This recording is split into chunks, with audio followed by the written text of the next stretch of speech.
Let's go.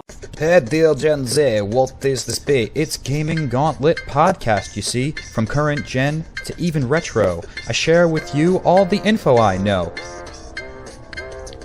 We pull samurai blades, don't forget to save. This gauntlet can flaunt it so even trolls are phased. Come push start, get ready to play. Gaming Gauntlet is here today.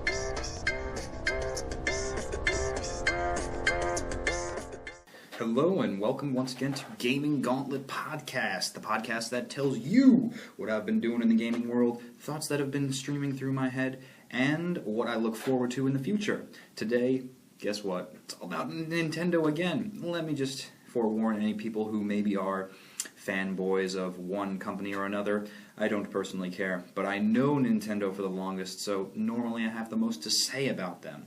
And now with the addition of the iPad into my gaming cache of devices, I've unlocked a new mode to Mario & Luigi Superstar Saga. That's right, the Tap Tap edition.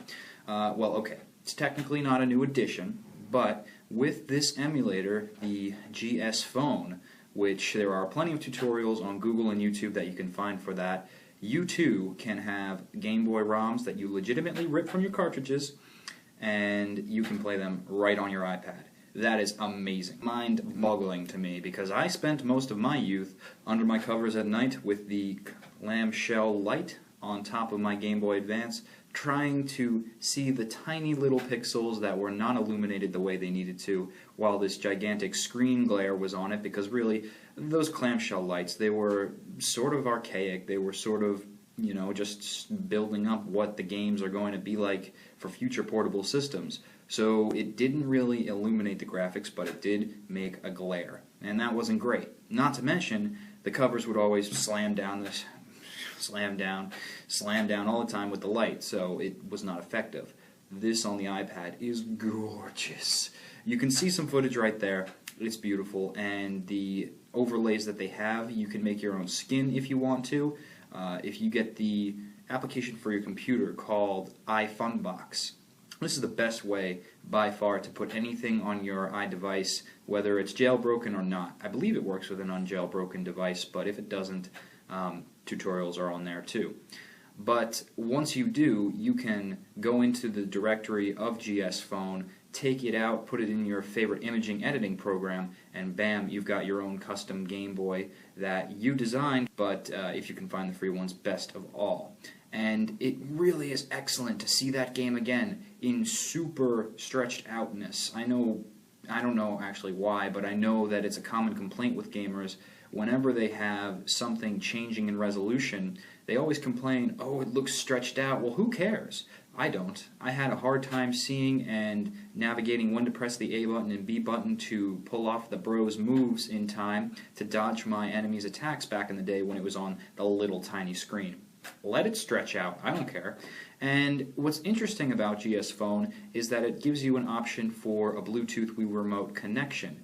Now, I tested this out, and sadly, it's not as accurate as tapping. So if you were thinking that you were going to replay Mario & Luigi Superstar Saga, they keep throwing around the word super, you're going to mess up the title eventually, but it's not so accurate.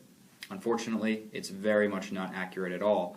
And in a game that requires you to have split-second timing to dodge moves, and 1 second of difference will make all the change in whether you're struck or not, it's not playable. Now, that's not to say that other games that you can put on GS Phone, like Pokemon, for example, if you want to go play Pokemon Crystal because you just got inspired to by my walkthrough, then you can play that too, and that's more recommendable with the Wii Remote because you're just making options and you're making choices. There's a very, very, very small delay, but it is noticeable when you get to the timed events. And what's really cool about Superstar Saga, this was the first alternate RPG that I played. You know, up until that point it was exclusively Pokemon. But then I moved on to this because it was a familiar face in the Nintendo world.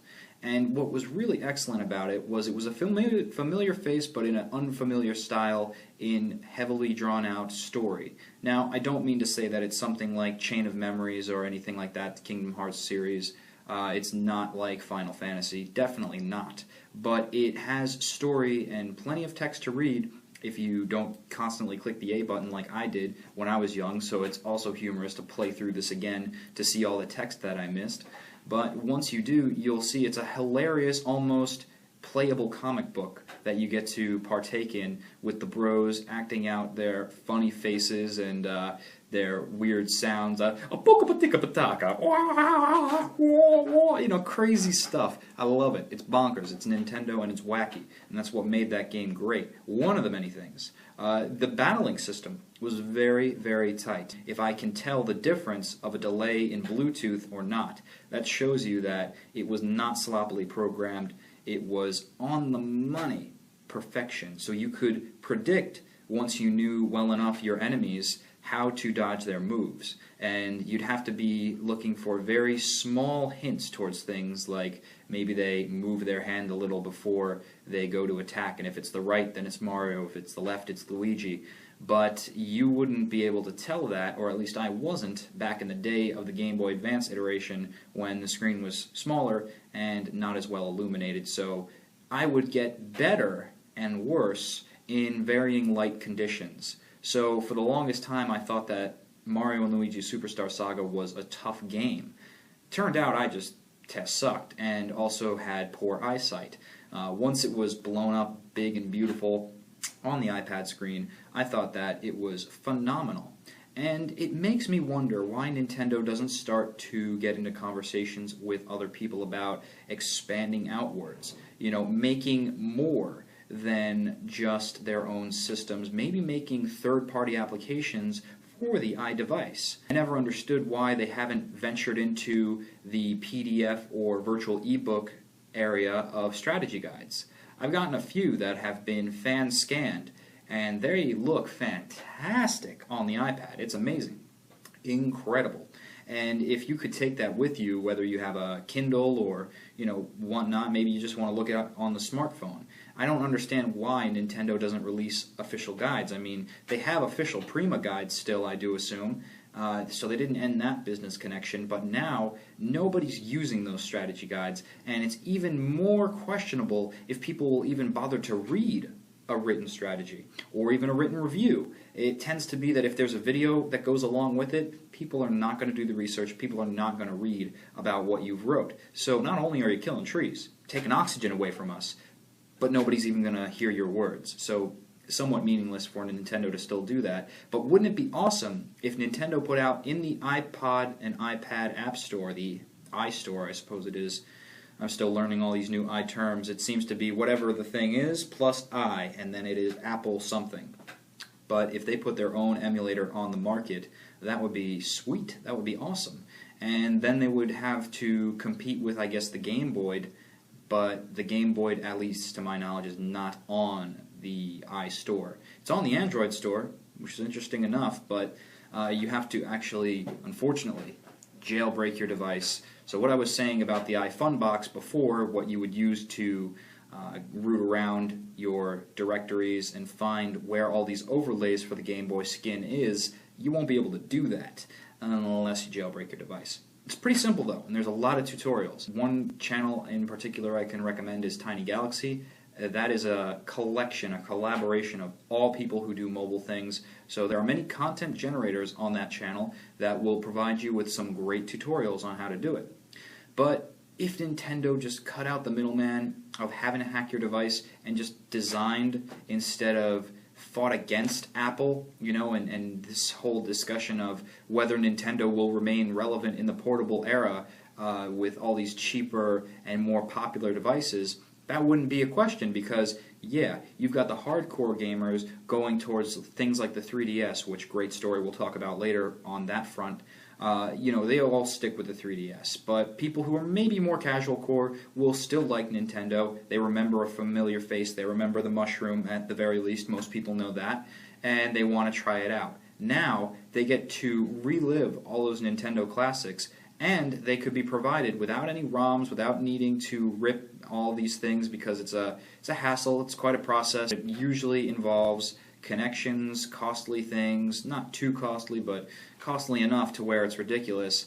but I wouldn't mind repurchasing a game that I loved in the past to show Nintendo that this game still holds weight today. You know, Superstar Saga, hilarious dialogue, awesome enemies. This humorous game was cemented in my mind from the cackling of Cackaletta and the craziness that came out of her many forms. I don't want to ruin the game for you because it's still very viable today, and you can go probably pick it up at GameStop real cheap for $5, and if you've got Game Boy SP, it looks good on that lighted screen too. The only reason I've been playing so many iPad games is because I recently got one. It happened to... The only reason I keep bringing up the iPad is because I recently got one for free, and I am just exploring all the options on there. So in a way, it's me exploring my gaming knowledge, being able to tell you that you can have Nintendo classics on your iPad. I'm not going to show you in this video because it's a podcast. Moving on to the 3DS, which I briefly mentioned before. Guess what's coming, every Pokemon fan? Mystery Dungeon 3D! Yes! Maybe you don't like the spin-off, but I loved the original GBA game, and when it moved onto the DS front, it was awesome there too, but not as awesome. The problem with that is that Mystery Dungeon, although a very awesome, good dungeon crawling spin-off of the Pokemon series, it fell into the repeatable pattern easily. Well, let's see, they had the Red and Blue, Explorers of Darkness and Time, Sky, I believe. Oh, that's what it was. There was the Red, which was available on Game Boy Advance, and then the Blue version, which was available on DS. So, you know, you had your options, but the problem is that there is no difference very big that you can tell other than the specific Pokemon you could find there, which for me, it's never really been a reason to get the second version. The only reason I ever have in the past was because there was nobody to trade with, there was nobody to battle, so if I wanted to get the cool evolutions, my favorite Gengar, of course, had to use my brother's Game Boy and connect with myself. A very lonesome experience erased now thanks to the internet. Back in the day when Mystery Dungeon first came out, it was fantastic. It was a different perspective of the Pokemon story, which I personally appreciated. I'm always saying in videos, you know, why don't they take it from the perspective of Team Rocket, or why can't you be a Pokemon professor who's doing research? You know, they have Pokemon Ranger, that's a start, that's a real firm start, but then they had Pokemon Mystery Dungeon too, and it was cool because now you could be the Pokemon, and you could find all your favorite Poke in the various dungeons around the world and add them to your exploration team. It was a great fun strategy game, but by the second version of it, I had no patience for it. The gameplay really didn't switch up that much. It became repetitive, even though they have the dungeons randomly generating, so they love to throw that in there. They love to say and advertise with that it's a never-ending experience because it's randomly generating dungeons, but what you can do in those dungeons, kind of boring. And unfortunately, it got really ridiculous and deterred me from even playing it anymore once I got into the higher difficulty levels of the game. Once you got into those upper echelons of islands that were swarming, absolutely swarming, and I think that's what it was called. It was, oh no, not swarm, a monster house. A monster house would occur randomly while you're traversing through the dungeon. And you don't get to finish off or complete where you were before. No, you're dropped off and you got to restart again. That was the original. They got better in the DS version, but by that time, the second DS version, because like I mentioned before, Blue was DS exclusive as Red was GBA exclusive. It was the transitional period. And I find it very interesting that they bring up Pokemon Mystery Dungeon for now a new transition for the 3DS, going from DS to 3DS, where it was GBA to DS. And it's a common strategy. It's a common way for people to feel attached to the system, although they haven't even purchased much on it, because they have some familiar faces of Mario and Pokemon, so they're going to pick up the system, and it's a smart strategy. But what lost me on the sequels of DS was that it really wasn't that different. You know, it had almost exactly the same story. You didn't get involved with the same characters maybe, but you did the same thing, and the idea was the same, that you had some sort of unspeakable amnesia, and then you turned into a Pokemon for no reason, which I don't even remember if that was answered. No, I think they pretty much left it that, yeah, you're a Pokemon. Why would you question that anymore? So they let you keep repeating the same kind of dungeons over and over again, and over and over again, and over and over again. The one thing I really, really did appreciate about Mystery Dungeon, though, as a series overall, and I do not know if they switched this up in the sequels, they might have very well, but at least in the originals, they allowed you to collect every Pokemon that was there. Every Pokemon at the time. I'm excited for what 3D Pokemon looks like, but I don't want it rushed. And that's why it makes me really happy to see that they're doing this transition with Mystery Dungeon before they go on to the main RPG to work out some of the character models. Anybody who's not a video game developer or not a hardcore gamer doesn't really take the time to appreciate just how difficult it is to program all these experiences. It looks like simple photons flickering on our screen, something that we might be able to come up with. Oh, what, jump and smack up and you get a mushroom and you get larger? I could have thought of that. Yeah, you might have thought of the concept, but go ahead and try and program that, my friend. It is difficult. And I have only programmed...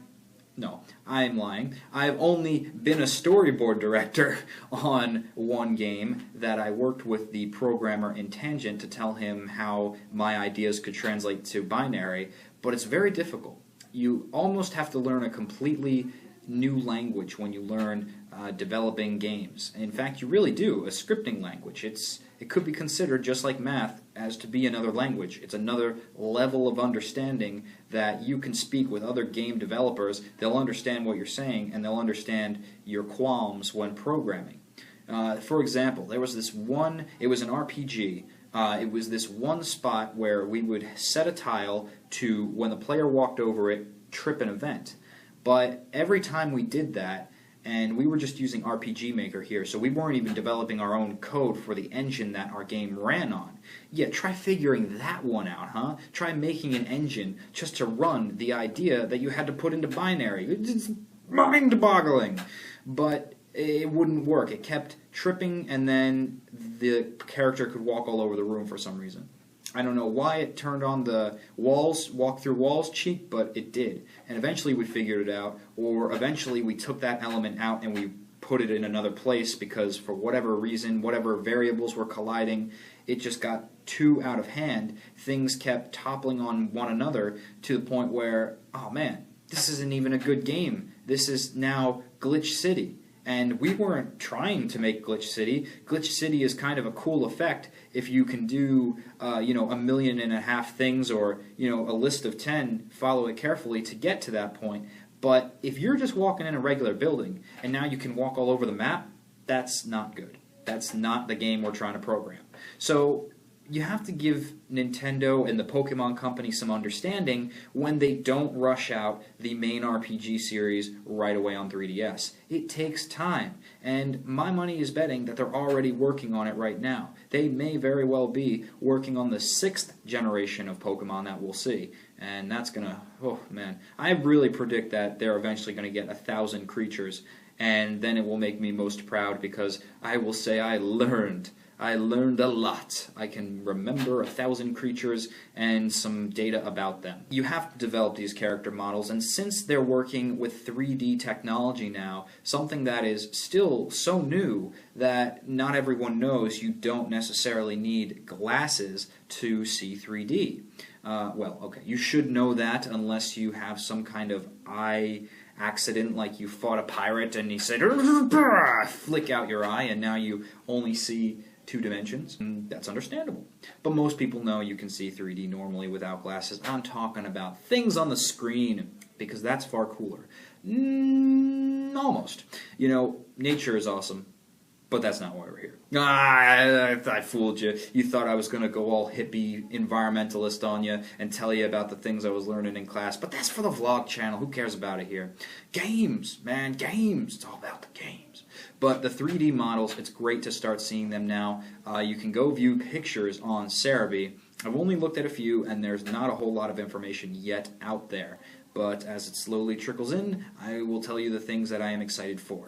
In other Pokemon news, this week I have been enjoying immensely the TCG Simulator. If you go to www.pokemon.com/TCGO, if you go there, they used to have a on-site simulator for playing the card game. So it would require you to go to the site, log in your information, and then bam, you can start to verse some computerized players that they've programmed for you with a set of base decks that they've provided. Not a whole lot of variance there, not a whole lot of mixing of cards, but it was the first inkling I've seen ever of TCG card play being, well, that's redundant, trading card game card play, that would be. First time I saw it ever go Wi-Fi. And that's great. I was expecting it first to go on a wireless scale once it made it over to the portable Nintendo system at the time, whether it was DS or 3DS, and I still think it could be done. I'm still hoping it would be done, but this really is amazing now. If you go to the site, currently they are giving out downloads for free. This new simulator is part of an incentive to get you to buy more cardboard cards, which now makes me even happier because as a collector, as an archivist, I get to keep those cards in good condition, and I also get to verse with a bunch of new cards that I unlocked on the simulator. Here's how it works. You get a booster token in every pack of Pokemon cards these days that are labeled Black and White series. If you try to get the Heart Gold Undaunted series, they weren't doing the QR, they weren't doing any codes at that point, so you can't actually unlock anything with those packs. But if you have the most recent boosters, you can scan in via the QR code or typing it in manually if you don't have a webcam into this program, and it is server-based, so unfortunately I don't believe you can enter onto it unless you have a Wi-Fi connection. Sorry, those without internet. I feel ya. I've had it for, the past 6 months or so. I didn't have Wi-Fi, just recently got it. But you can download it and then play it in like an internet cafe or something, so that's a possibility too. And you don't necessarily have to spend out tons and tons of money to get these booster packs. Maybe you're saying, well, it's free, but it's got a catch, and I don't want to go find card stores or 7-Elevens that carry these Pokemon cards anymore. What am I to do? Download it anyway, because they do provide you with, I think, 3 basic decks, and they're pretty usable. They're very fun. And if you're just testing out the software, if you're just testing out to see what it's like to go one-to-one with a live player and see how AI that's programmed versus a real person's strategy is, which they finally let you do now, you can test that out with the basic theme decks. But I do encourage all Super Pokemon fans to get back out and start collecting. Not only are you going to have a nest egg for when these cards get valuable later and you've saved them in perfect condition because you're not constantly showing people. It's part of the reason I make videos too, is so I have an archive visually to see all the great shiny cards I get. But you don't have to constantly pull it out for play anymore. You put them away, you bring them back out when you need college, and then boom, you're good. And you still have your entire archive of cards that you have on the simulator. And that's awesome. You don't get the same cards that are in the booster pack that you open as you do in the simulator because it's completely randomized. I think they have sorting machines that have some sort of algorithm in the Pokemon Company to put random cards in there. Of course they do, because otherwise they would be all the same and you just get the holographics all the time, and that's no fun. It's got to be a hunt. It's got to be a chase. Got to search for Pokemon, not just stand in your town and waddle around the same plot of grass all day. That doesn't work. That's boring. So you're going to get different cards. You're going to get almost 2 packs for the price of one. One that's very playable, one that's collectible. I think that's awesome. Why they put it on an online simulator and not in Nintendo's cache of games, I feel as though the TCG people said, listen, Nintendo's got a lineup of games, and if we just squeeze our way in, we're not going to get in that lineup. And now we got a program for 3D. Do you know, I have a simple Flash game, and I don't even know if it's based in Flash. It's an MSI. It's a .msi extension, and I don't know what that means. It means it's a server thing, and it's fun. That's what it means to me. But, they probably were programming this simulator for a while, and they don't want to reprogram it on Nintendo systems. That makes sense, and it also makes sense that they might have exclusivity rights to the artists. If you look on every Pokemon card, all those great artistic drawn-up renditions of your favorite pokes, they are usually done by various artists. It's not the same guy who's doing it, mass-producing one card art style. There's many different artists, and that's what makes this series, one of the things that makes it so awesome and fun to collect, because you're constantly collecting new pieces of art that come all the way from Japan. And I'm an otaku. I love Japan. So the more Japanese art I can get, the better. Now you get to see it on a big screen. If you've got an HDMI hookup to your big screen TV, or even if you are just viewing this on a laptop, because a card compared to a laptop screen, much larger, and the detail is gorgeous. Of course, the shininess is lost. You've got an interesting mist coating now that appears over any holographic card that you pull. So you still do technically get holographics, but they don't look as cool. This would be my one suggestion for the Pokemon Company at this point, would be to work on making the cards shinier. Make some kind of sparkles, I don't know, some kind of gleam. It doesn't have to be supreme, but it does have to look a little bit better than some foggy mist that signifies that I've gotten a holographic. Keep in mind, people, this is 100% free, and you can play this today, right now. Go to the link descriptions below. It's all there. Pokemon inspires young scientists. That's right. I've been thinking about it, and last semester I wrote a term paper on why Pokemon is so perfect, and it turned out to be like 10 pages, I think. I don't know. Eventually I'm going to make that into a video that you all can watch here, so you could hear what I had to say about that, see exactly why it is that we so enjoy Pokemon. But I thought about it, and the fact that I know over 600 Pokemon is freaking crazy. I mean, really, 600, and on top of that, I know their types, I know some of their stats, it depends which ones I've done Pokemon of the Week on, and I know how they will interact with one another. I know sometimes from watching the anime if they are friendly, or if they are hostile, or how many evolutions they have. This is exactly what biology is all about. It's exactly what anything in the learning process is all about. It's familiarizing yourself with it so fondly that you can't help but remember it. Of course I remember all these forms. I've collected the cards. Those, little did I know, were like flashcards for training my brain. Every day I would collect and see a new bunch of cards, but they would be the same set of Pokemon that I saw.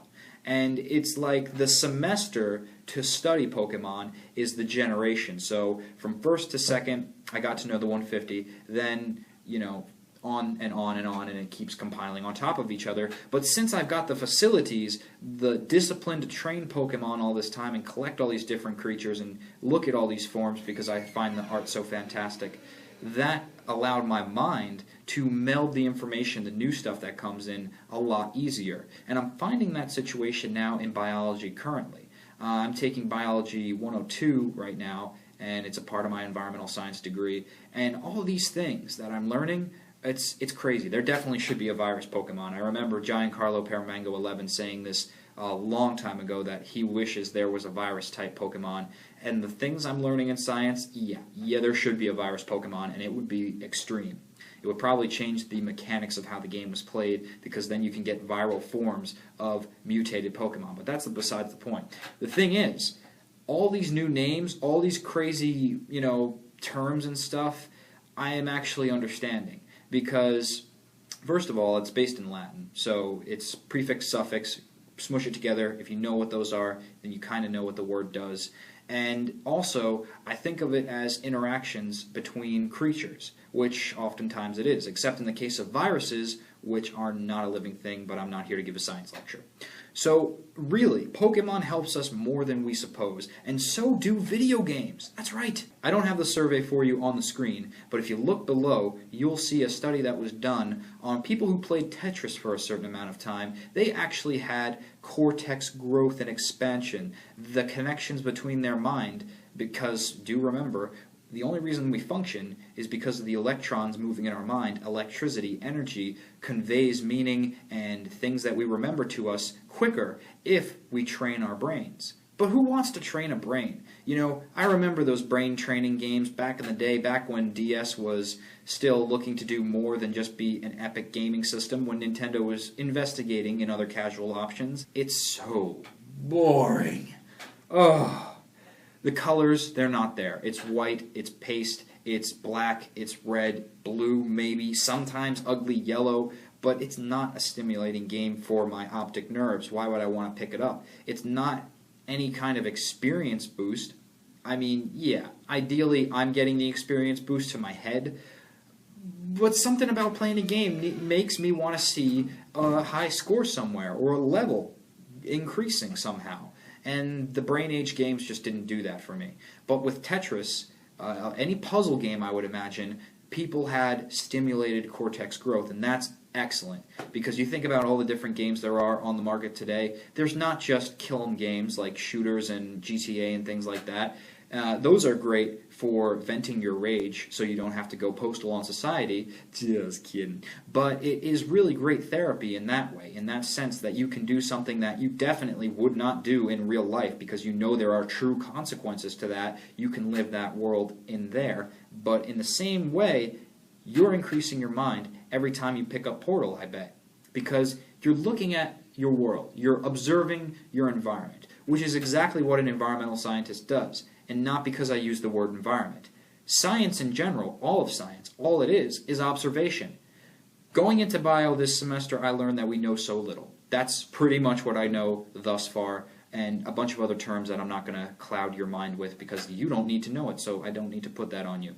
But the concepts are purely this.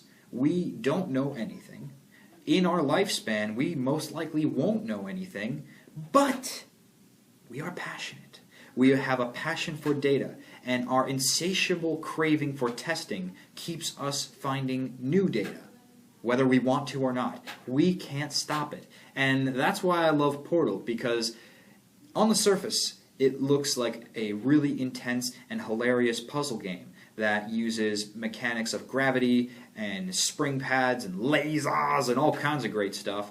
But below that, it's an experiment in how our mind works. It's an experiment on problem solving. And little did we know, the more problem solving puzzles we do, the better we get at them. The more we can take on challenges. Because the first time you saw an aerial faith plate, for example, in Portal 2, were you a little cautious stepping up to it? Were you thinking that this must be a trap? A well-placed pad here for me to sit on? This can't go well. And there's water everywhere. I'm going to die, aren't I? Step, fly over to the other side and you didn't die, but then you're flying to the other side. And you're constantly, your brain's going, whoa, what are we doing? New experience, what's going on? How do I process this? And the better you are at processing it, the better you are at creating symbols in your head and a scheme for you to follow in order to solve these problems, the better off you are in all your daily activities in life. It's excellent. You can incorporate all of your gameplay knowledge into what you do daily by just practicing playing games. I'm not saying get lost in games, because they certainly won't make you any smarter if you're only seeking to play games. But in the same sense, if you want to be a game journalist maybe, then you better play a lot of games. You better be invested in the subject that you seek. But whether you like games or not, anybody can play a simple puzzle game. And if you do a little bit of a puzzle at a time and put it down, that's perfect. That's what keeps our mind stimulated. That's what keeps us active. If we have new things to work on, new ideas in our head, processing constantly, and trying to work out how are we going to solve this puzzle? How?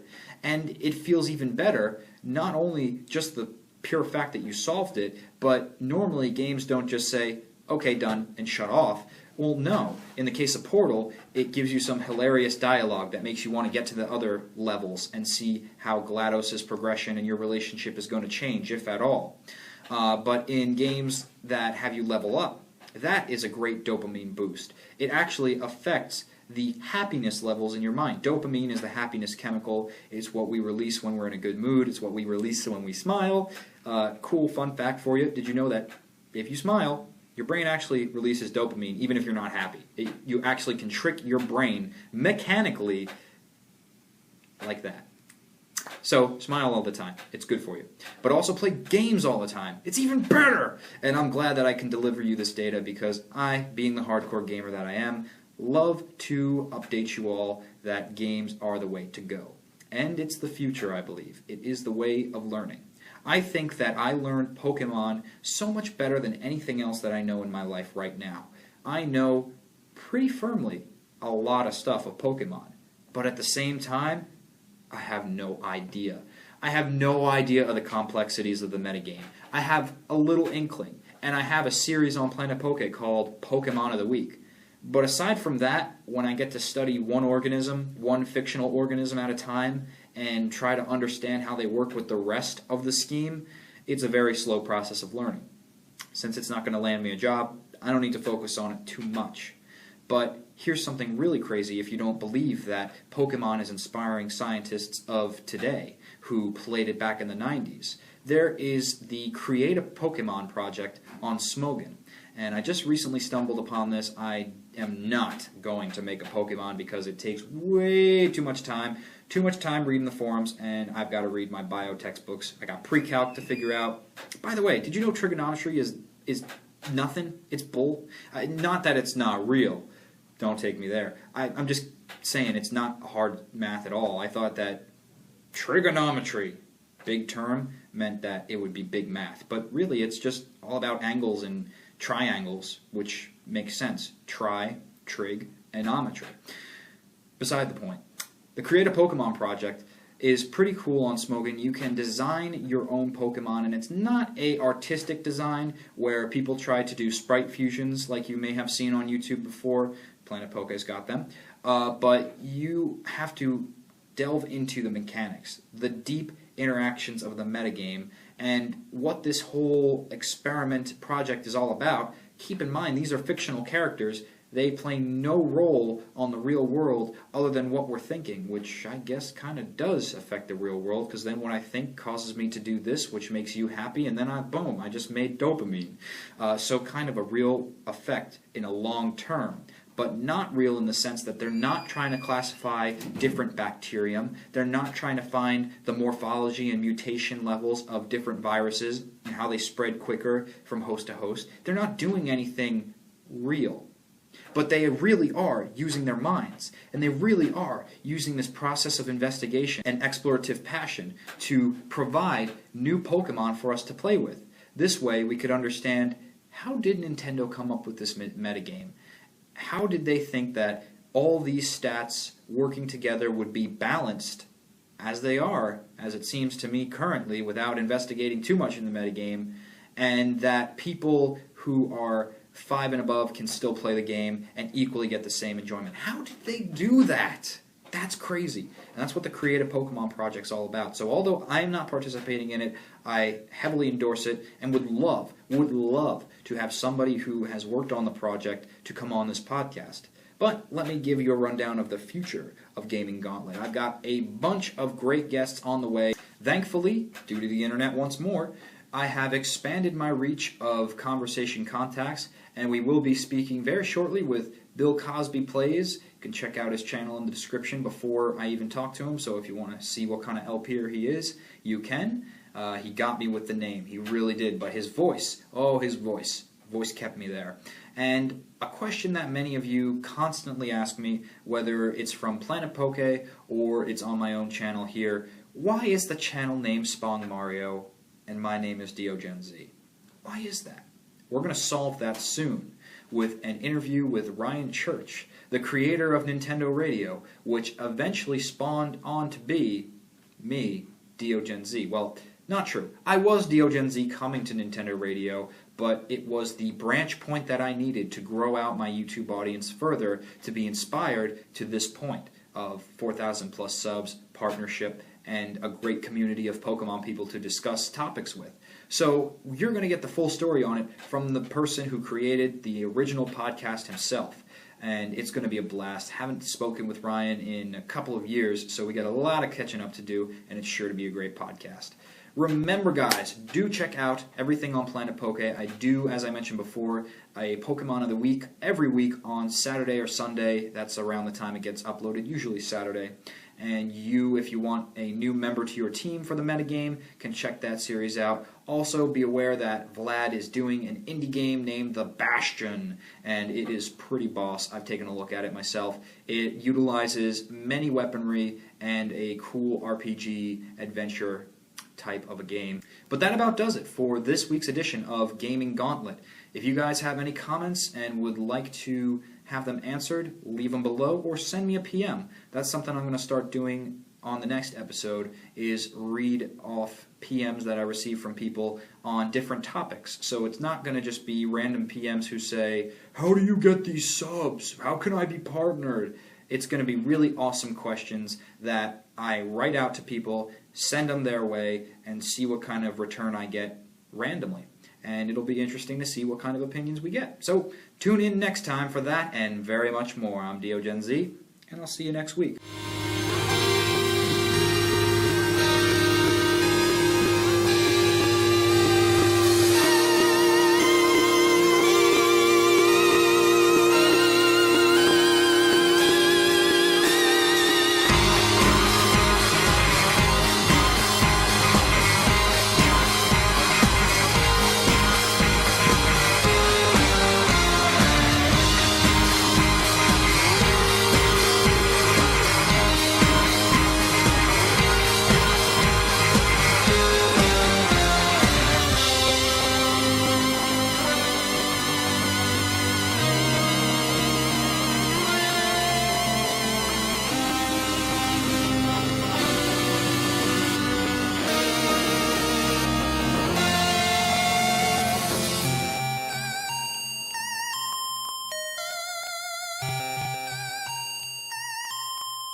Very artsy too, very well drawn out as well. Redundancy.